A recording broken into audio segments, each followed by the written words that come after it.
30-30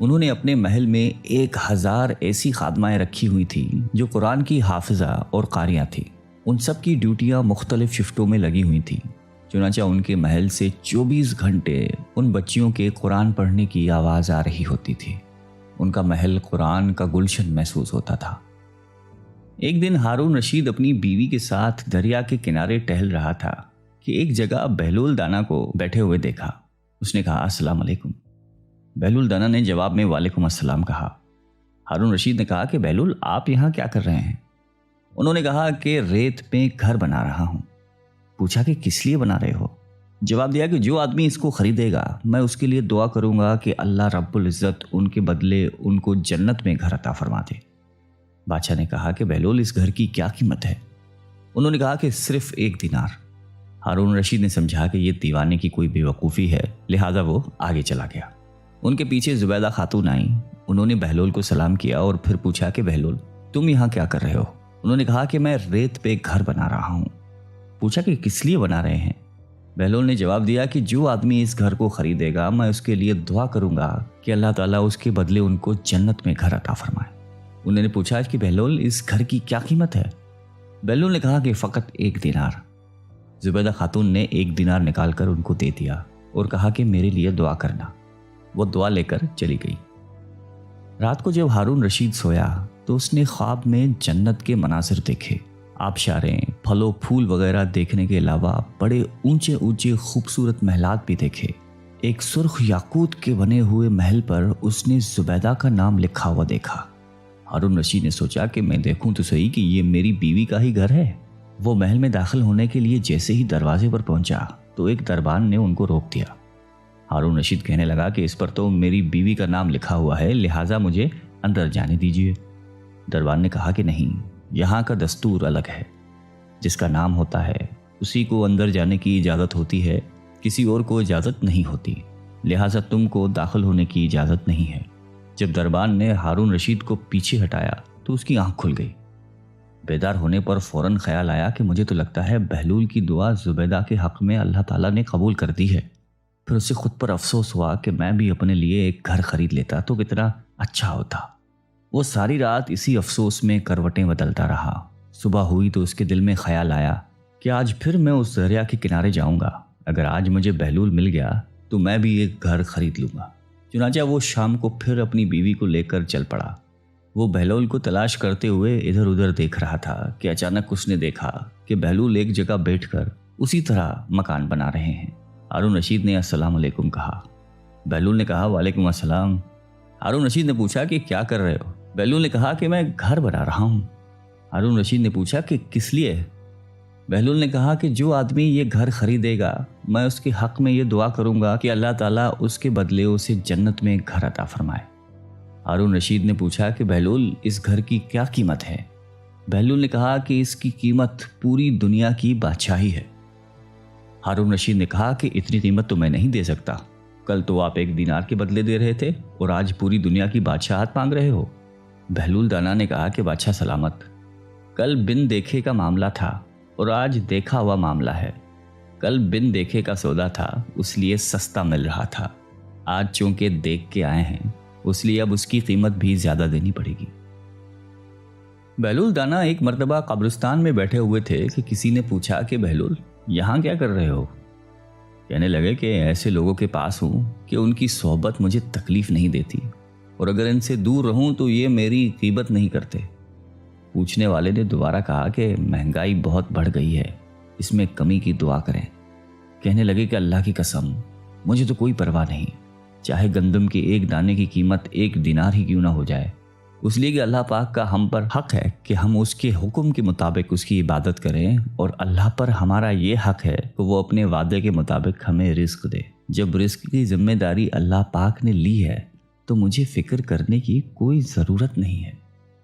کہتے ہیں ایک بار شیخ جنید بغدادی رحمۃ اللہ علیہ سفر کے ارادے سے بغداد روانہ ہوئے۔ حضرت شیخ کے کچھ مرید بھی ساتھ تھے۔ شیخ نے مریدوں سے پوچھا کہ تم لوگوں کو بہلول کا حال معلوم ہے؟ لوگوں نے کہا کہ حضرت وہ تو ایک دیوانہ ہے، آپ اس سے مل کے کیا کریں گے؟ شیخ نے جواب دیا کہ ذرا بہلول کو تلاش کیجیے، ہمیں ان سے کام ہے۔ مریدوں نے شیخ کے حکم کی تکمیل کی۔ تھوڑی جستجو کے بعد ایک صحرا میں حضرت بہلول کو ڈھونڈ نکالا اور شیخ کو اپنے ساتھ لے کر وہاں پہنچے۔ شیخ جنید بغدادی جب بہلول کے سامنے گئے تو دیکھا کہ حضرت بہلول سر کے نیچے اینٹ رکھ کر لیٹے ہوئے ہیں۔ شیخ نے سلام کیا تو بہلول نے جواب دے کر پوچھا کہ تم کون ہو؟ شیخ نے جواب دیا کہ میں جنید بغدادی ہوں۔ تو اے ابو قاسم، تم ہی وہ شیخ بغدادی ہو جو لوگوں کو بزرگوں کی باتیں سکھاتا ہے؟ جی ہاں، کوشش ضرور کرتا ہوں، شیخ نے جواب دیا۔ بہلول نے پوچھا کہ اچھا تو تم اپنے کھانے کا طریقہ تو جانتے ہوگے؟ جنید بغدادی نے کہا کہ کیوں نہیں، بسم اللہ پڑھتا ہوں اور اپنے سامنے کی چیز کھاتا ہوں، چھوٹا نوالا بناتا ہوں، آہستہ آہستہ چباتا ہوں، دوسرے کے نوالے پر نظر نہیں ڈالتا اور کھانا کھاتے وقت اللہ کی یاد سے غافل نہیں ہوتا۔ پھر دوبارہ کہا کہ جو لقمہ بھی کھاتا ہوں الحمدللہ کہتا ہوں، کھانا شروع کرنے سے پہلے ہاتھ دھوتا ہوں اور فارغ ہوتے ہی ہاتھ دھوتا ہوں۔ یہ سن کر بہلول اٹھ کر کھڑے ہوئے اور اپنا دامن شیخ کی طرف جھڑک دیا۔ پھر ان سے کہا کہ تم تو انسانوں کے پیر و مرشد بننا چاہتے ہو اور یہ حال ہے کہ اب تک کھانے پینے کا طریقہ بھی نہیں جانتے۔ یہ کہہ کر بہلول نے اپنا راستہ لے لیا۔ شیخ کے مریدوں نے کہا کہ یا حضرت، یہ شخص تو دیوانہ ہے۔ ہاں دیوانہ تو ہے، مگر اپنے کام کے لیے ہوشیاروں کے بھی کان کاٹتا ہے۔ اس سے سچی بات سننا چاہیے، آؤ اس کے پیچھے چلے۔ بہلول ایک ویرانے تک پہنچ کر ایک جگہ بیٹھ گیا۔ شیخ بغدادی اس کے پاس پہنچے تو انہوں نے شیخ سے پھر وہی سوال کیا کہ کون ہو؟ آپ نے کہا کہ میں ہوں شیخ بغدادی جو کھانا کھانے کا طریقہ نہیں جانتا۔ بہلول نے کہا کہ خیر، تم کھانا کھانے کے آداب سے تو ناواقف ہو، لیکن گفتگو کا طریقہ تو جانتے ہی ہوگے۔ شیخ نے جواب دیا کہ جی ہاں، جانتا تو ہوں، ہر ایک بات ایک اندازے کے مطابق کرتا ہوں، بے موقع اور بے حساب نہیں بولتا، سننے والوں کی سمجھ کا اندازہ کر کے خلق خدا کو اللہ اور رسول کے احکام کے بارے میں بتاتا ہوں۔ یہ خیال رکھتا ہوں کہ اتنی باتیں نہ کہوں کہ لوگ مجھ سے بیزار ہو جائیں۔ باطنی اور ظاہری علوم کے نقطہ نظر میں رکھتا ہوں۔ اس کے ساتھ گفتگو کے آداب سے متعلق کچھ اور باتیں بھی بیان کیں تو بہلول نے کہا کہ کھانا کھانے کے آداب تو ایک طرف، تمہیں تو بات کرنے کا بھی ڈھنگ نہیں آتا۔ پھر شیخ سے منہ پھیر کر ایک طرف چل دیے۔ مریدوں سے خاموش نہ رہا گیا اور انہوں نے کہا کہ یا حضرت، یہ شخص تو دیوانہ ہے، آپ دیوانے سے بھلا کیا توقع رکھتے ہیں؟ حضرت جنید بغدادی نے کہا کہ مجھے تو اس سے ابھی اور کام ہے، تم لوگ نہیں سمجھ سکتے۔ اس کے بعد شیخ نے پھر بہلول کا پیچھا کیا۔ بہلول نے رک کر پیچھے مڑ کر دیکھا اور کہا کہ تمہیں کھانا کھانے اور بات کرنے کے آداب نہیں معلوم، سونے کا طریقہ تو تمہیں معلوم ہی ہوگا۔ شیخ نے کہا کہ جی ہاں، معلوم ہے، جب میں عشاء کی نماز اور درود و وظائف سے فارغ ہو جاتا ہوں تو سونے کے کمرے میں چلا جاتا ہوں۔ یہ کہہ کر شیخ نے سونے کے وہ آداب بیان کیے جو انہیں بزرگان دین کی تعلیم سے حاصل ہوئے تھے۔ بہلول نے کہا کہ معلوم یہ ہوتا ہے کہ تم کو سونے کے آداب بھی نہیں آتے۔ یہ کہہ کر بہلول نے جانا چاہا تو حضرت جنید بغدادی نے ان کا دامن پکڑ لیا اور کہا کہ اے حضرت، میں نہیں جانتا، اللہ کے واسطے تم مجھے سکھا دو۔ کچھ دیر بعد بہلول نے کہا کہ میاں، یہ جتنی باتیں تم نے کہیں سب بات کی چیزیں ہیں، اصل بات مجھ سے سنو۔ کھانے کا اصل طریقہ یہ ہے کہ سب سے پہلے حلال کی روزی ہونی چاہیے۔ اگر غذا میں حرام چیز ہے تو جو آداب تم نے بیان کیے ہیں ان کے برتنے سے کوئی فائدہ نہیں ہوگا اور دل روشن ہونے کی بجائے اور تاریک ہوتا چلا جائے گا۔ شیخ جنید نے بے ساختہ کہا کہ جزاک اللہ۔ پھر بہلول نے بتایا کہ گفتگو کرتے وقت بھی سب سے پہلے دل کا پاک اور نیت کا صاف ہونا ضروری ہے، اور اس کا بھی خیال رہے کہ جو بات کہی جائے اللہ کی رضامندی کے لیے ہو۔ اگر کوئی دنیاوی لگاؤ کی فضول قسم کی بات ہو تو خواہ تم کتنے ہی اچھے الفاظ میں کہو، تمہارے لیے وبال بن جائے گی۔ اس لیے ایسے کلام سے خاموشی بہتر ہے۔ اسی طرح سونے کے متعلق جو تم نے مجھ سے کہا وہ بھی اصل مقصود نہیں ہے۔ اصل بات یہ ہے کہ جب تم سونے لگو تو تمہارا دل بغض، کینے اور حسد سے خالی ہو، تمہارے دل میں دنیا اور مال دنیا کی محبت نہ ہو، اور نیند آنے تک اللہ کے ذکر میں مشغول رہو۔ حضرت بہلول دانا کی بات ختم ہوتی ہی حضرت جنید بغدادی نے ان کے ہاتھوں کو بوسہ دیا اور ان کے لیے دعا کی۔ حضرت جنید بغدادی کے مرید یہ منظر دیکھ کر حیران رہ گئے۔ انہیں اپنی غلطی کا احساس ہوا اور یہ بات ان کے سمجھ میں آ گئی کہ ہر شخص کو چاہیے کہ وہ جو بات نہ جانتا ہو اسے سیکھنے میں ذرا بھی نہ شرمائے۔ ایک بار جناب بہلول دانا کسی نخلستان میں تشریف رکھتے تھے۔ ایک تاجر کا وہاں سے گزر ہوا۔ وہ آپ کے پاس آیا، سلام کر کے سامنے بیٹھ گیا اور انتہائی ادب سے گزارش کی کہ حضور، تجارت کی کون سی ایسی چیز خریدوں جس میں نفع ہو؟ بہلول نے فرمایا کہ کالا کپڑا خرید لو۔ تاجر نے شکریہ ادا کیا اور الٹے قدموں واپس چلا گیا۔ جا کر اس نے علاقے میں دستیاب تمام کالا کپڑا خرید لیا۔ کچھ دنوں بعد شہر کا بہت بڑا آدمی انتقال کر گیا۔ ماتمی لباس کے لیے سارا شہر کالے کپڑے کی تلاش میں نکلا ہوا تھا۔ اب کپڑا سارا اس تاجر کے پاس ذخیرہ تھا۔ اس نے منہ مانگے داموں پر فروخت کیا اور اتنا نفع کمایا کہ جتنا ساری زندگی نہیں کمایا تھا، اور بہت ہی امیر و کبیر ہو گیا۔ کچھ عرصے بعد وہ گھوڑے پر سوار کہیں سے گزرا۔ جناب بہلول وہاں تشریف رکھتے تھے۔ وہ وہیں گھوڑے پر بیٹھے بولا، او دیوانے، اب کی بار کیا لوں؟ بہلول نے فرمایا کہ تربوزے لے لو۔ وہ بھاگا گیا اور ساری دولت سے پورے ملک کے جتنے تربوزے تھے وہ خرید کے ذخیرہ کر لیے۔ ایک ہی ہفتے میں سب خراب ہو گئے اور وہ کوڑی کوڑی کو محتاج ہو گیا۔ اسی خستہ حالی میں گھومتے پھرتے پھر ان کی ملاقات بہلول سے ہوئی تو انہوں نے کہا کہ یہ آپ نے میرے ساتھ کیا کیا ہے؟ جناب بہلول نے فرمایا کہ میں نے نہیں، تیرے لہجوں اور الفاظوں نے سب